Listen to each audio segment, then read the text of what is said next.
My name is Henrik Jönsson. I'm a Swedish businessman and an independent commentator on science, European politics and social issues. Last week, the European Union voted to kill the internet. The vote was a sordid affair of misconceptions, incompetence and skullduggery. In today's video, I will summarize the situation, its key players and what the consequences will be.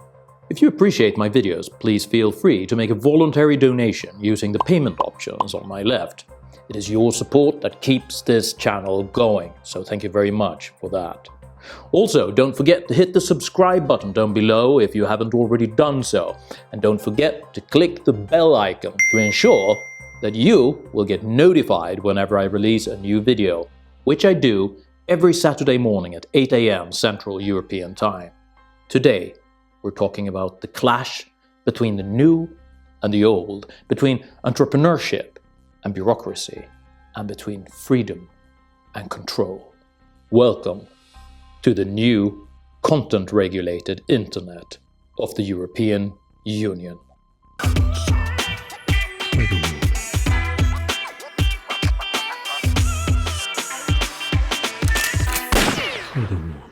I keep forgetting how the internet works in the EU.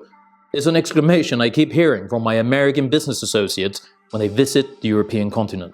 For years, European internet users have been given a worsening user experience, where an increasing number of intrusive pop-ups and approval dialogues are required by law.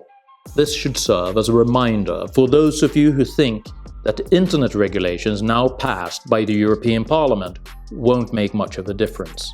In fact, what the EU decides to make into law matters greatly, and the laws quietly passed last week are going to transform the European internet beyond recognition. There are three main components to this story of deceit, betrayal and ignorance. Number one, the design of the new copyright directive and its dated lack of understanding of what the internet really is. Number two, the lobby groups, the political meandering and opportunistic two-facedness of many members of parliament. Number three, the rapidly escalating democratic deficit of the European Union, its incapacity and unwillingness to communicate, and its deliberately opaque and confusing processes. Let's break each of these 3 points down.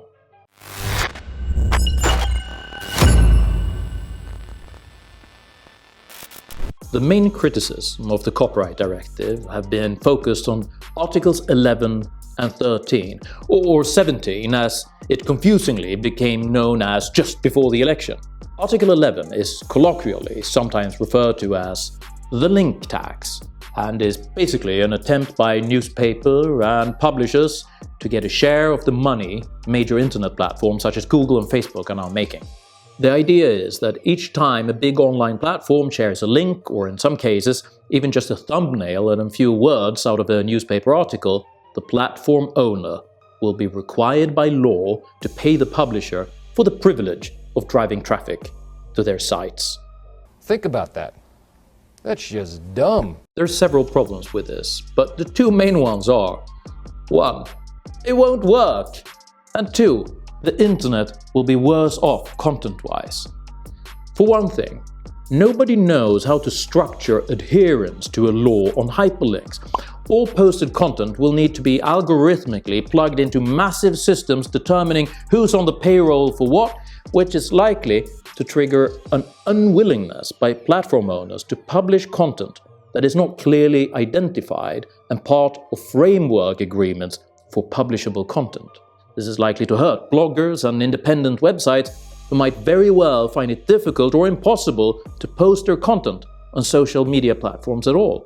I'm sorry, Dave. I'm afraid I can't do that. At the same time, it won't save the newspapers. Laws of a similar nature to Article 11 have already been tried in both Germany and Spain. In Germany, Google simply unlisted all links to newspapers until the papers came crawling back with exemption deals to regain the traffic they lost. Ah, so you come crawling back, you cheap sack of shit. In Spain, the government declared such exemption deals illegal, which led to Google promptly closing down its entire Google News service. traffic to news sources plummeted as a result. You morons. What did you think was gonna happen? Germany is now betting that enforcing their locally failed law on a European level is going to make it impossible for Google to delist the newspapers. I'd say, think again. You're not understanding how a market economy works. The value lies in owning web traffic to a much higher degree than in owning little bits of content. If anything, Google could charge the newspapers to link to them, rather than the other way around. The lobby groups that have been supporting Article 11 to protect the newspapers can be compared to the Icemen of the late 19th century. Beautiful, powerful, dangerous. Who sold blocks of ice to middle-class households at a time when there were no refrigerators. When the refrigerator was invented, the Icemen protested, and aside from claiming refrigerators to be unhealthy and unnatural, that a tax should be paid on refrigerators, which should go to the Icemen so that they may continue to serve those who still wanted their hand-delivered blocks of ice. Sometimes it's just better to let it go. Just let it go. If you think Article 11 sounds like a rotten idea, you're going to flip out when you hear about Article 13 or 17 or whatever they've decided to call it this week. Article 13-17 is an outright disaster. It is meant to policy copyright infringements online by making platform owners responsible for user-uploaded content. Any platform older than 3 years or larger than 5 million monthly users will need to install massive content filter systems that will check any and all content uploaded by its users, as the platform owners will be held legally responsible for the uploads of its users. It creates an incentive for the platform owners to play it safe. If the legal status of a piece of content is unclear, it is more likely that it will be refused than allowed. This means that your baby brother wearing a Mickey Mouse t-shirt will make your holiday snaps impossible to post on Facebook, as it's infringing on a copyrighted Disney Corporation design. Any video with a copyrighted song playing in the background will also be blocked, and even copyrighted designs of furniture and other objects appearing in publicly shot videos or photographs run the risk of getting stuck in the content filters. Let me make this absolutely clear. I'm in favor of content producers getting paid, but this law will not succeed in this endeavor. Instead, it will deprive the whole internet of content and make it very difficult for independent content producers to gain traction and to grow.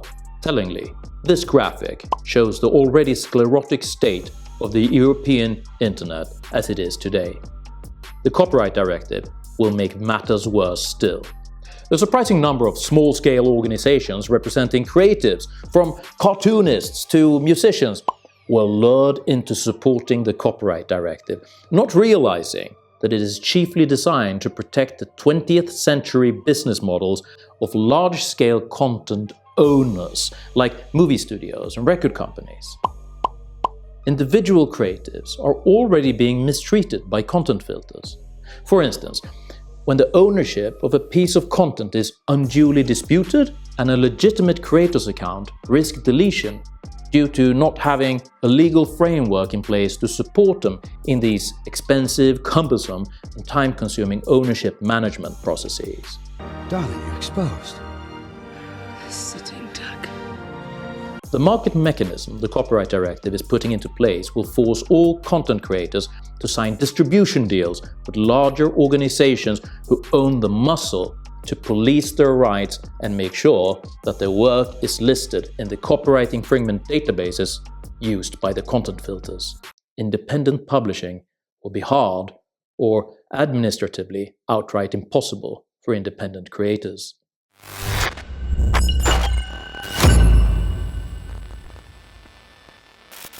Earlier this spring, I was in contact with all the Swedish members of parliament, and they all confirmed that they would be voting no to Articles 11 and 13-17 in their current form, except for the Social Democrats, who declined to answer how they would vote. The issue was sensitive, as the left-wing government recently flip-flopped on the issue and came out positive in the Council of Ministers and approved the directive without a clear mandate from the Swedish parliament.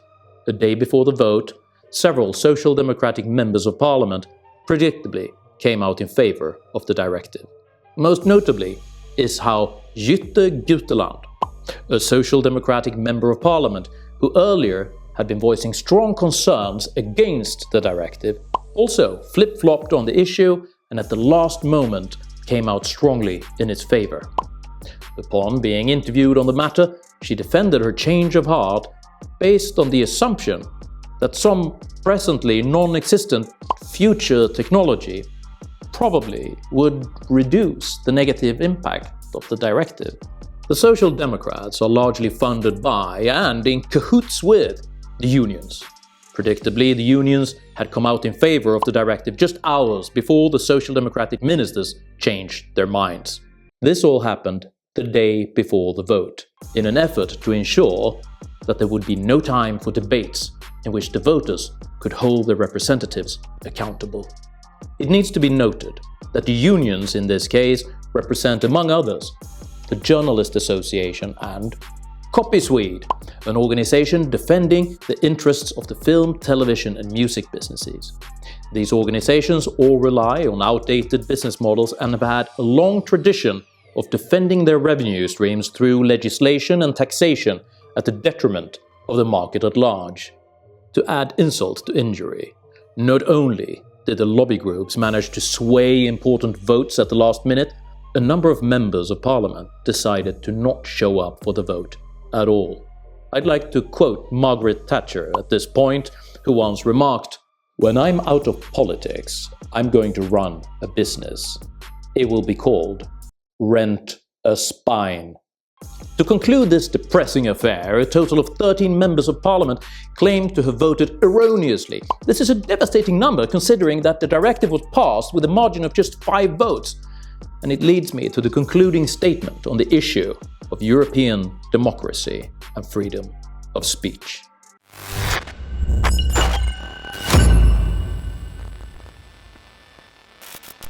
In software and product design, the term user experience is sometimes used to describe the quality of meaningful interaction between the user and his or her tools.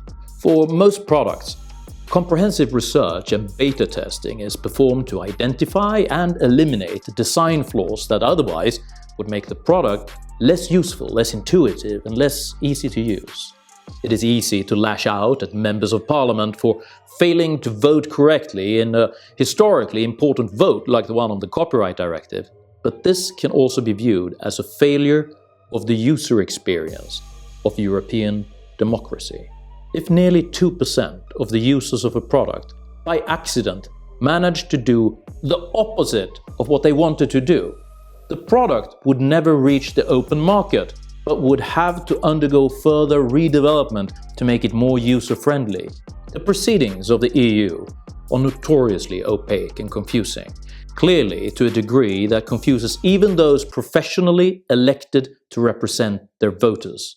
Many reasons have been put forth for this, such as last-minute changes of the voting order and changes to the names of articles and the formulation of voting issues.